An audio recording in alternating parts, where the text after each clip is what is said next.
come what may. There are hundreds of stories which you can tell your pupils apart from your subjects. So when I talk to teachers, I tell them, your period in the class is not 45 minutes, it's 40 plus 5. Your class period time is not 45 minutes, it's 40 plus 5. If it's 40 minutes, then it is 35 plus 5. Of those 45 minutes, 40 minutes the teacher must teach the subject. Last 5 minutes, tell your children inspirational stories.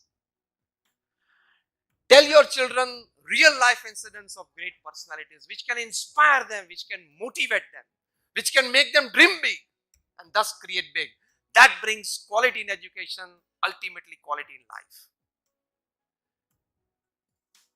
Unless you make your children dream big, and then a zeal from within, a thirst from within to see that big dream, textbooks are not going to create great citizens. The onus lies on us. I suggested this at the highest level in NEP, 40 plus 5, not 45. Not 45 plus 0, 40 plus 5 is 45. This gives you quality education. You know, basically charcoal and diamond are real brothers. Both are carbon. Charcoal is carbon, diamond is carbon. But what is the value of charcoal? And what is the value of a diamond? In a small piece of diamond, you can purchase a whole truckload of charcoal. Both are real brothers, rather twins. But one became a charcoal, the other became a diamond. What is the reason? If the carbon atoms are haphazard, the final product is a charcoal. If the same carbon atoms, they come together in a hexagonal structure. We all studied benzene ring in chemistry in high school. When it comes into a hexagonal structure, the same carbon atoms, they come together to make graphite, which we use in our pencils, lead, Pb. The chemical name is Pb. Value increased a bit. When the same carbon atoms come together in a tetrahedral structure, the final product is a diamond. Your job as teachers is to adjust the inner structure of your pupils into a tetrahedral structure so that they become diamonds, not coal and graphite. That is quality education. So teach them EQ and teach them SQ. After 2005, 2010, this new concept has come. The spiritual quotient. Above IQ, above EQ is the spiritual quotient. You know qualities of spiritual quotient that you need to imbibe in your pupils to have a quality education in them. Qualities like flexibility. The new definition at Harvard University of intelligence is flexibility to change is intelligence. एक सारांश एक पुस्तक का आपके साथ share करना चाहूंगा. आपने 7 habits of highly effective people जो पुस्तक आपने शायद पढ़ा होगा, स्टीफन कॉवी जो सबसे बड़े माने जाने वाले मैनेजमेंट गुरु थे, उन्होंने ये पुस्तक लिखा है. Considered to be the most famous management book ever written. New York Times के बेस्ट सेलर में 60 हफ्ते तक ये टॉप पे थी और आज शायद 90% बी स्कूल्स में जहां एमबीएस की डिग्रीज मिलती हैं यूरोप अमेरिका के साथ सब स्कूल्स में ये पुस्तक पढ़ाई जाती है. और फॉर्च्यून 500 कंपनीज के शायद ही कोई एग्जीक्यूटिव्स बचे होंगे जिन्होंने इस पुस्तक का कोई कोर्स ना किया हो, कोई क्रैश कोर्स 1 हफ्ते का, 2 हफ्ते का, 5 हफ्ते का कोर्स ना किया हो. इस पुस्तक उन्होंने लिखा, बहुत समझने वाली ये बात है, ध्यान से सुनना. उन्होंने अपने जीवन में ये पुस्तक लिखने से पहले 3000 सक्सेसफुल लोगों का संपर्क किया जो सिर्फ धन कमाने में या व्यवसाय बढ़ाने में सफल नहीं, बड़े व्यवसाय के साथ जीवन के सभी रोल में सफल थे। हस्बैंड या वाइफ, ब्रदर या सिस्टर, नेबर या रिलेटिव, फ्रेंड, डॉटर या सन, सभी जो रोल हमें जीवन में सभी को करना है, वो सभी रोल में ये लोग सफलता उन्होंने पाई थी।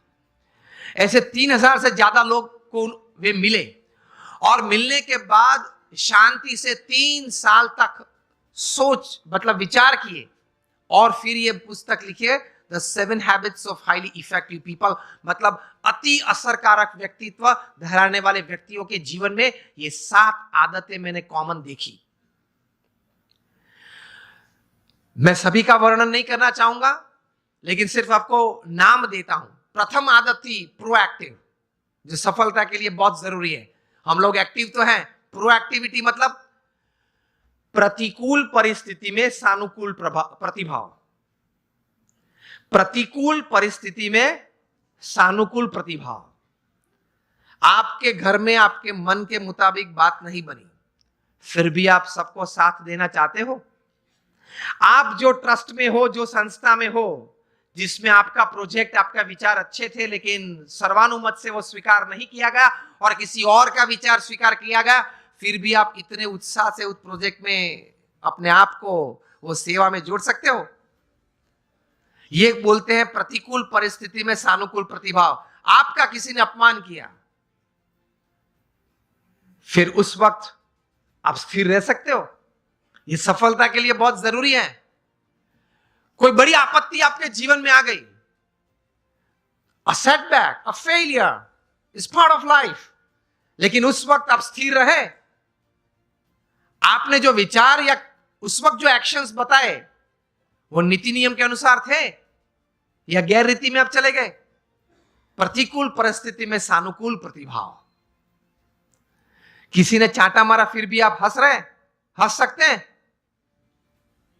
To keep yourself stable is the first important aspect.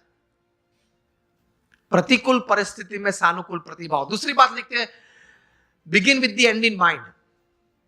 जो भी आप करना चाहते हैं तो उसका अंतिम परिणाम आप क्या चाहते हैं वो आप अभी से सोच लें, और अंतिम नतीजा शायद क्या भी आ सकता है वो भी आप तैयार कर लें।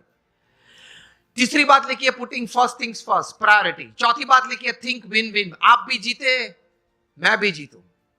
आप भी पैसा कमाए, मैं भी कमाऊं। आप भी सुखी हो, मैं भी सुखी हूं। क्योंकि ये नेट का जमाना है, एज ऑफ इंफॉर्मेशन है, क्वालिटी कंट्रोल का जमाना है। आप किसी व्यक्ति या किसी कलीग के साथ एक बार, 2 बार चीटिंग कर पाओगे, तीसरी और चौथी बार नहीं। यस और नो?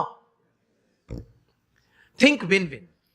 मैं जिसके साथ धंधा करता हूं वो भी जीते, मैं भी जीतूं। वो भी सुखी हो, मैं भी सुखी हूं, दोनों कमाए। 5वीं बात लिखी थी, seek first to understand and then to be understood. ये मिलियनर यूथ समृद्ध जीवन के लिए ये आदत बहुत जरूरी है।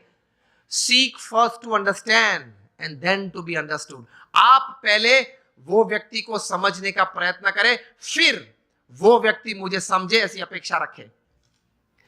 हमारी बात ये होती है कि देख तू मेरा सुन, पहले तू मेरी बात सुन। ये स्टीफन को भी लिखते हैं, ये 3000 सक्सेसफुल पीपल के जीवन में ये आदत थी। पहले वे सामने वाली व्यक्ति को शांति से सुनते थे। कभी हम सुनते हैं तो उसके पीछे हमारा विचार ये रहता है कि इसको उत्तर क्या दूं। उत्तर देने के लिए मत सुनना। स्टीफन को भी लिखते हैं, एम्फैटिक लिसनिंग, समझने के लिए सुनना।